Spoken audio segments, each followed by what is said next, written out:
¿no es cierto? En base a la ecuación que tenemos, bueno, aquí estamos usando con B sobre F a sub 0, el momento que los dos están acoplados, aquí está con 0, X1 no sé cuánto es y X2 sí sé que va a ser el 90%, ¿no es cierto?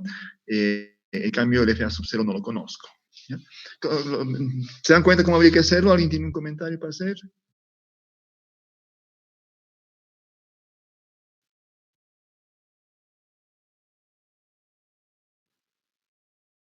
¿Están trabajando todavía?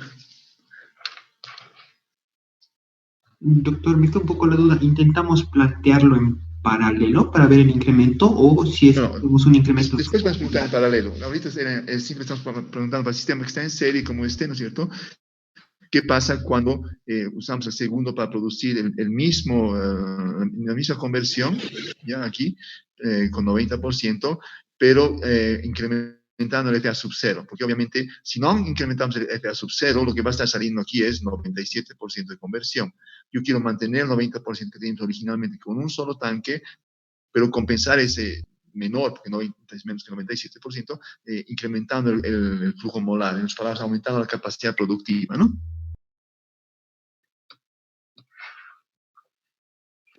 Yo creo, doctor, ¿se puede suponer dos veces más, digamos, multiplicando 2 por el FA sub 0?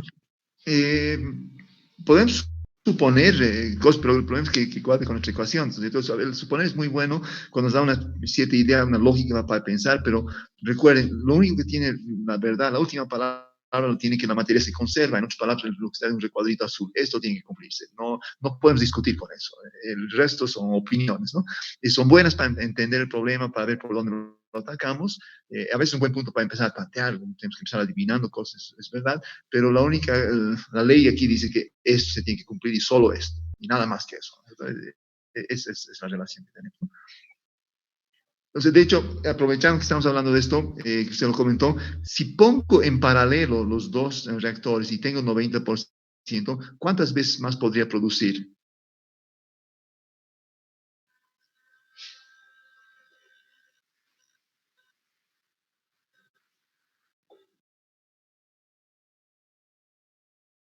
Con un reactor tenía un FA sub 0, que no sé cuánto es porque no me han avisado, pero sí sabía que la conversión era 90%. Si pongo dos reactores en paralelo y que hago que cada uno funcione con un 90% de conversión, ¿cuánto será el flujo molar que puedo procesar? ¿Cuántas veces más moles por unidad de tiempo podría procesar?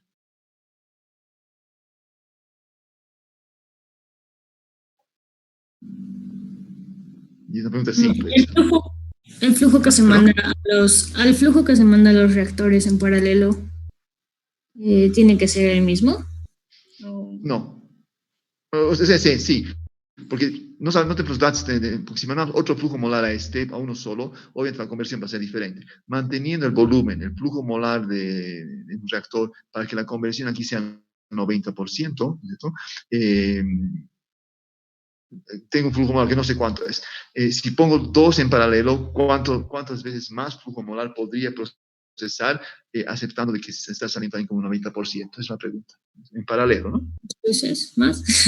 ¿Perdón? Dos veces más. Por supuesto, dos veces más, porque con flujo molar con uno tengo 90%, con dos voy a tener dos veces más. Si uso N reactores voy a tener N veces más. O sea, no hay donde perderse, porque simplemente son cosas que son independientes uno del otro. Acá cuando están en serie no son independientes. Lo que hace esto depende de lo que recibe, que depende de lo que hizo el primero, ¿no es cierto? Entonces, obviamente, si pongo dos en paralelo, puedo duplicar la capacidad productiva de mi planta. Pero ahora la pregunta es, cuando los pongo en serie, ¿cómo cambia la cosa? ¿Cuántas veces más? ¿Será mejor que ponerlos en paralelo o peor?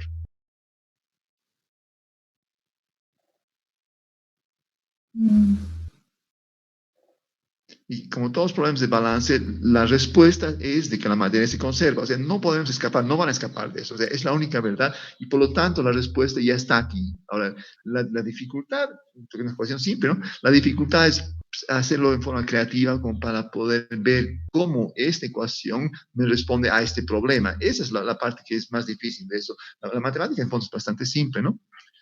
Entonces, lo que tengo que hacer, ¿alguien tiene la respuesta? ¿Alguien comentar algo más antes de pasar a analizarlo?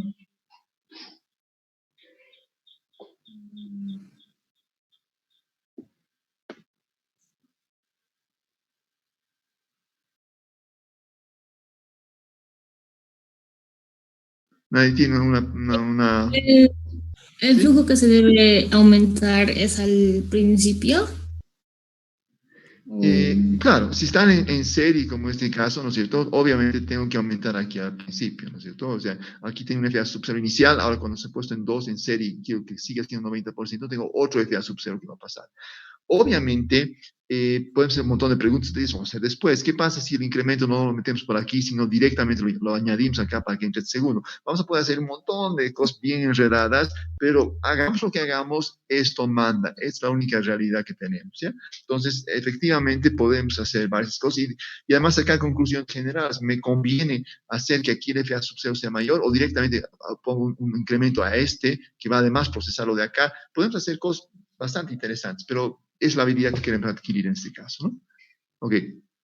Entonces, como les decía, la respuesta a esta pregunta es esta. Aquí está la respuesta. Lo que tenemos que poder ver cómo se aplica, ¿no es cierto? Y lo que vamos a hacer para tener este incremento del 90% es lo siguiente, ¿ya? Voy a decir, en el primer reactor tengo B por K por A sub 0 con sus X, que está saliendo básicamente lo que hacemos. He puesto en rojo el FA sub 0, ¿por qué? Porque ahora este FA sub 0, que no sé cuánto era, ahora es otra cosa que tampoco sé cuánto es y quiero saber cuántas veces más es este FA sub 0 que había anteriormente. La conversión que está saliendo del primer reactor es X, que no sé cuánto es. En el segundo tengo el volumen de 2, K sub 0 cuadrado de F sub 0 con el mismo F sub 0 que tengo acá, y la conversión aquí es 0,9, ¿no? Obviamente está entrando con una conversión de X1, quito con 0, entra con, sale aquí con X1, y el X1 entra aquí y sale con 90%, ¿no? Escrito aquí las dos cosas, ¿ya? Ahora, obviamente no sabemos, y no puedo reemplazar este por 90, porque esa expresión ya no es 90. Esto era 90 cuando tenía el primer FA sub 0 que está en negrito, ahí era 90. Ahora es otro valor, no tengo la menor idea cuánto es. Pero en los dos casos está resuelto. Ahora, esto que no sé es igual a esta otra cosa que no sé, puesto que los FA sub 0 son los mismos, aunque no sepa cuántos son, como tampoco sé cuántos B, ni K, ni A. Eso hace que esta expresión tiene que ser igual a esta otra de acá, y podemos ponerlo acá. Y ahora aquí ya se ha vuelto una ecuación con una sola incógnita, solamente tengo X1. Pequeño detalle, es una ecuación al cubo, ¿no es cierto? Porque aquí tengo una ecuación segundo orden que al multiplicar por un valor con X va a ser un polinomio de tercer grado. Y pueden entender en ese sentido por qué en época de Levenspiel se corrían del hecho de resolver ecuaciones de tercer grado, porque hay que ser tan teo, es burocrático, es fastidioso en todo caso, ¿cierto? Hoy en día, con Matado y con la mayor parte de nuestras calculadoritas, despejar esto es simple, y como estamos encerrados y tenemos tiempo, podemos hacerlo incluso tanteando a mano, porque no hay nada mejor que hacer, y tanteando a mano también se resuelve de una forma muy simple. Cuando estaba preparando el problema, no me daba flojera abrir Matado en realidad. Entré en Google, puse resolución de polinomios y había encontrado un sitio donde uno pone los coeficientes y te lo resuelve y te encuentra la solución. O sea, no, hoy en día ya no tenemos que preocuparnos por resolver, con cualquier cosa podemos encontrar la solución, ¿no? Entonces, tenemos eso y si despejamos encontramos 0,76. Ahora, si tengo aquí 0,76, reemplazando en este valor de acá, voy a encontrar que esta expresión con el 9FA sub 0 es igual a 13,65. Y si esta expresión yo la divido entre esta otra que sabía que era 90, la diferencia, B, K, A sub 0 se van a eliminar porque son los mismos, voy a tener FA sub 0 respecto al primer FA sub 0 y voy a encontrar que es casi 6,6 veces más. Poniendo en paralelo, podría procesar el doble, poniéndolos en serie, voy a poder procesar 6,6 veces más. ¿Notan? Sin nada más que un balance de masa y un poquito de álgebra, estoy resolviendo un problema que es bastante peludo, que no era nada evidente, con una ecuación simple que es lo único que necesito para sobrevivir en realidad en la materia, ¿cierto? Eso es todo. Es bien simple. Ahora, Levenspiel utiliza sus gráficos y todo, que tienen su dificultad, tienen sus cosas. Echen una miradita. No nos pueden matar ver cómo hacían las cosas. Y a veces nos admira el ingenio que tuvieron en tiempos en que era difícil resolver estos problemas y nos puede inspirar para resolver problemas más complejos a nosotros, a su vez, ¿no es cierto? Pero en este caso, estamos encontrando de que voy a poder procesar 6,6 veces más casi, simplemente poniéndonos en serie, guardando el mismo conversión del 90%. Y además voy a poder concluir que ponernos en serie es mejor que ponernos en paralelo. Entonces, en este caso por lo menos. Entonces, todas las cosas van a ir saliendo del análisis que estamos haciendo, ¿ya? No sé si hay dudas hasta acá.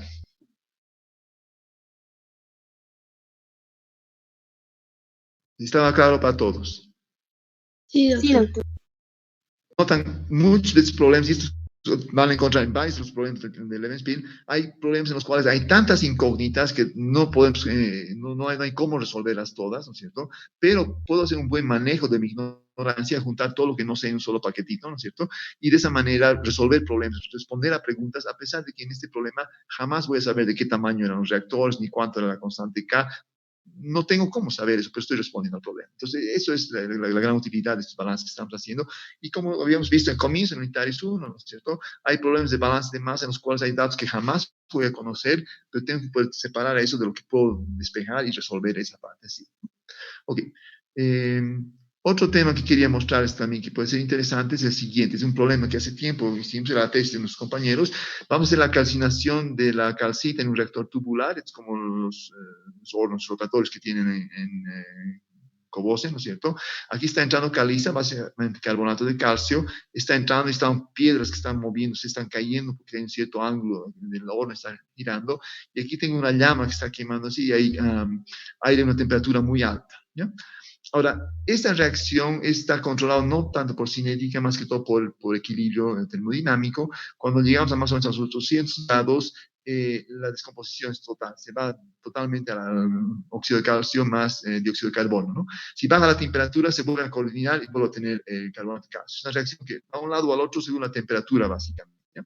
Tengo el delta H de la reacción, cuánto consume esto, y tengo la relación de presión parcial de dióxido de carbono en función de la temperatura, básicamente, que es básicamente una energía libre que está relacionada con la constante K, es otra forma de decir, ¿ya?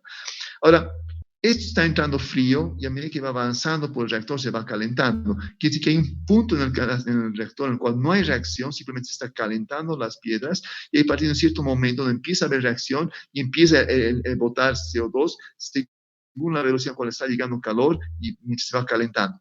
Las piedras a medida que van bajando están cada vez más calientes, porque aquí está encontrándose con la llama que está súper caliente, aquí es aire con el CO2 que se está liberando, que está aumentando CO2, y a partir del momento en el cual ya la piedra está demasiado fría como para poder liberar CO2, ¿no es cierto? Tengo simplemente el aire que va transfiriendo solo calor al sistema, ¿no?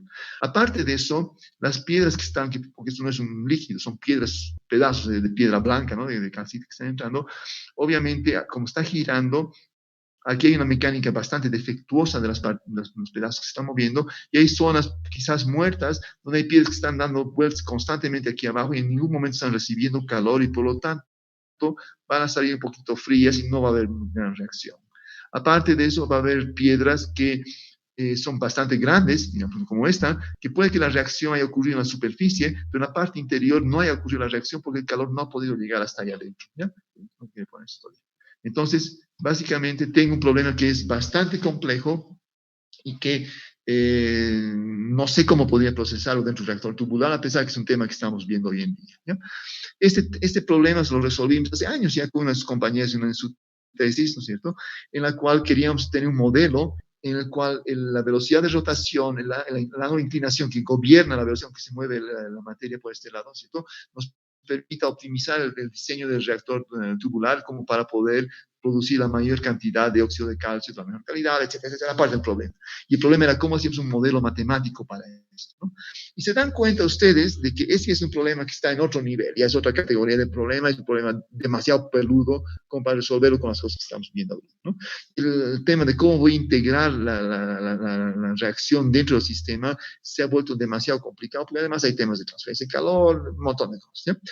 Lo que hacemos en estos casos, y es la forma general, es que cuando tengo un reactor tubular que es demasiado complejo, es más práctico a veces cortar el reactor tubular en pequeños pedazos y tratar cada uno de los pequeños pedazos como un reactor mixto, lo que habíamos visto antes, de que la integral bajo la curva de la 1 sobre R es igual a la sumatoria de un montón de pequeños rectangulitos con un delta X bastante pequeños. Entonces, pues, estoy aproximando la solución y eso me permite tratar esto como un problema que es no de un reactor tubular, sino de una serie de reactores reactores mixtos, ¿ya?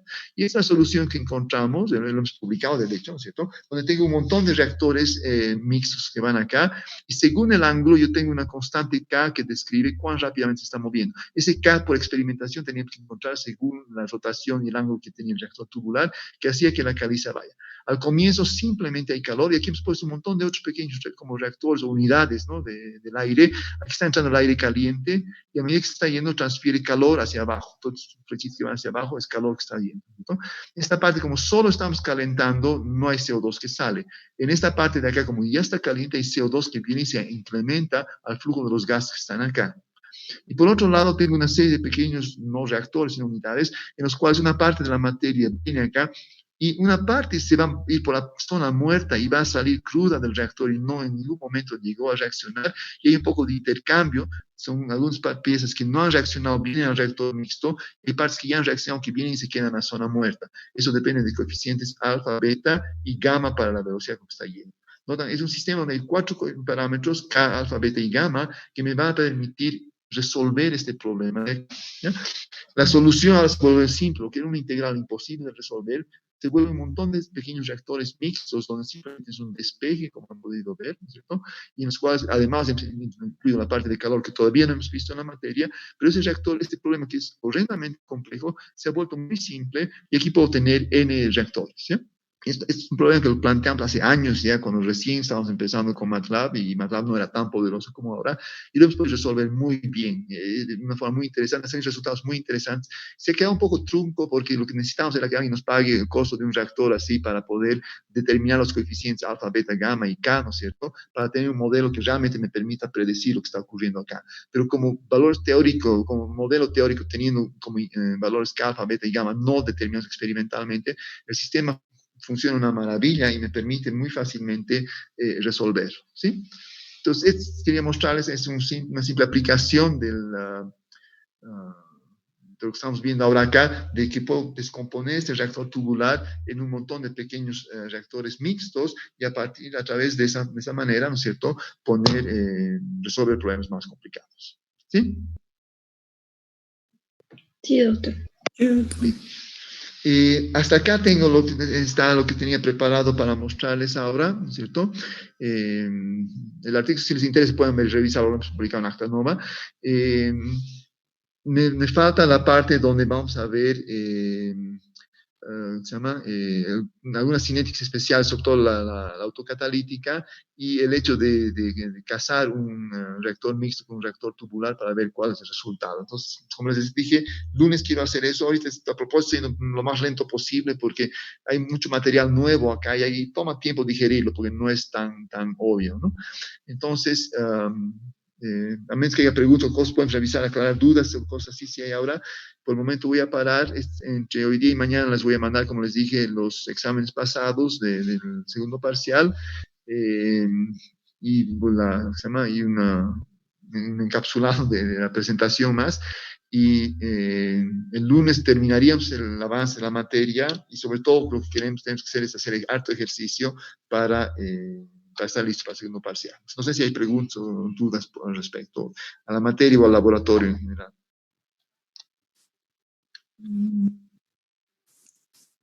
No, doctor. Tocar. Ok. En laboratorio también va a haber una pequeña un cambio. Básicamente he agotado ya todo lo que era solamente cosas que pueden ser con la computadora. Hay una parte en laboratorios que tenemos que meter las manos en la masa, porque si no, no tiene sentido. Esa parte vamos a tener que hacerlo al retorno. Estoy viendo todavía algunas opciones de hacerlo. Incluso encontramos opciones interesantes para convertir al celular en un espectrofotómetro visible, pero ya ya es mucho más complicado. Quizás hagamos la prueba, vamos a ver si se me ocurre algo interesante, pero vamos a limitados. Probablemente para algunas de las prácticas estemos avanzando la parte de hacer el modelado matemático, de tal manera que cuando vayamos al laboratorio y podamos hacer efectivamente la práctica, vamos a poder, digamos, tener una buena parte ya preparada, y vamos a poder hacerlo mucho más rápido, ¿no? Y la experiencia que queríamos hacer con el reactor grande es la que me parecía que más quería hacer, la que era la más interesante, y la que más tiempo toma, porque queremos hacer una cosa un poquito más grande. Lo vamos a hacer en función de los eventos, cómo se desarrollan y cuánto tiempo vamos a tener disponibles para poder trabajar en el laboratorio. Eso lo estamos dejando pendiente por el momento, ¿no? Pero lo que no quiero es volver al laboratorio una cuestión teórica, porque se pierde el sabor, ¿no? Se pierde parte del gusto de la experimentación. Ya iremos viendo en el momento cómo lo resolvemos. ¿De acuerdo? Ya, doctor. Ok, no sé si hay preguntas, dudas, ¿alguien quiere comentar algo? No. Doctor, una pregunta, perdón. Yo no fui a la clase el viernes y estoy entendiendo que el cuarto laboratorio es de espectrofotometría, ¿verdad? ¿Es en base al artículo que mandó? Sí, el artículo que se mandado es este principio para hacer los análisis de regresiones multivariantes, en el sentido de que tenemos varias especies que están cambiando por reacción, lo que hace que los espectros individuales de cada una especie está cambiando, pero lo que nosotros observamos no es el espectro de una de las especies, sino de la mezcla de todas las especies. Y a partir de esas mezclas, yo quiero deducir la cinética, las constantes, todo, ¿cierto? Quiero despejar todo. Entonces, es lo que estamos queriendo hacer. Ya. Entonces tenemos que ver cómo tratar esa variación en MATLAB. Eso es lo que tenemos que hacer ahora. Ya. Correcto, es lo que tenemos que hacer con el MATLAB. En la anterior clase les hice con un ejemplo de níquel que forma varios complejos, que es un ejemplo que creo que pone en el artículo también. Entonces, les puedo dar un poquito más de apoyo y para la próxima clase, por las preguntas que hicieron también ahora, voy a entrar un poquito más en detalle sobre cómo se hace el cálculo y el cómo y el porqué del cálculo, el manejo de las matrices que vamos a necesitar. El artículo en sí, les dije, no lo lean todo porque es bastante profundo, pero denso, ¿no? Pero la primera parte, por lo menos, para entender la lógica del sistema, eso entiéndanlo. Ahora, otra vez, eso no se lee como un periódico, hay que leer un párrafo, digerirlo, leer una oración, ir a dormir y en la siesta tener una idea más clara. Es digestión lenta, ¿no? Pero una vez que la hemos entendido bien a cabalidad, es bien simple y es extremadamente útil y poderoso, diríamos, ¿no? Entonces, tómenlo con calma, vayan leyendo, vayan avanzando en eso. Yo les voy a dar un poquito más de apoyo, pero mientras más han leído, más claro les va a quedar. Y como les dije, al final es bastante simple el manejo de todo esto, ¿no? Y sobre todo es extremadamente útil, ¿no? ¿Sí? Sí, doctor, gracias. Sí, doctor. Ok, entonces, si no hay más preguntas, dudas, nuevamente recuerden, el examen ya se va a venir, entonces vayan haciendo los ejercicios, capítulos 5 y 6 que nos falta. El de Sherlock Holmes, por ejemplo, no lo ha hecho nadie, me imagino, todavía, ¿no? ¿O habían intentado resolverlo? No, ya no. Okay. Tómense su tiempo, no estamos apurados, pero no lo dejen, ¿cierto? Nuevamente, con el avance lento, no se sientan mal si no están yendo tan rápido, lo importante es estar avanzando, porque el momento que empezamos a avanzar ya vamos a empezar a tomar velocidad, va a ir más rápido y todo va a ser más simple, ¿no? Pero tiene que lanzarse, tiene que empezar. Entonces, vemos esto el lunes directamente, ¿de acuerdo? Sí. Doctor, tenía una pregunta.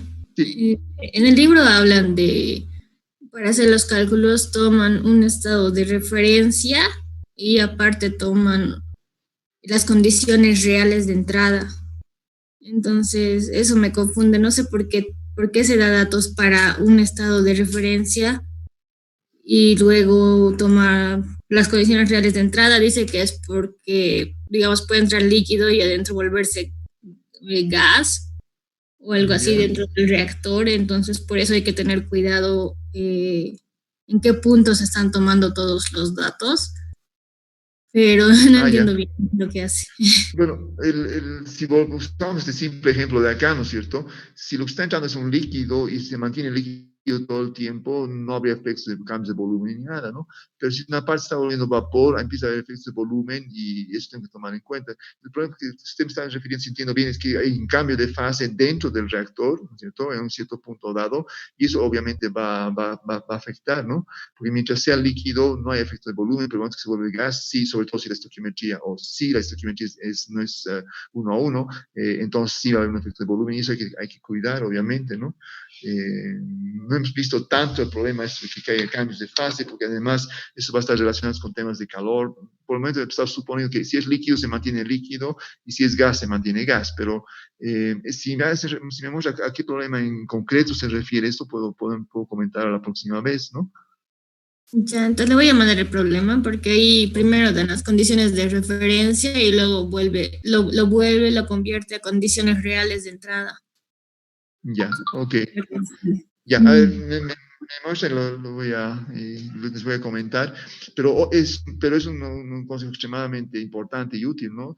No porque nosotros digamos que la reacción tiene que ocurrir en fase líquida, es de que va a ocurrir en fase líquida, pues si hay cambio de fase por la temperatura a la cual está o por el calor de reacción, entonces las cosas van a ser muy, muy diferentes, ¿no? Se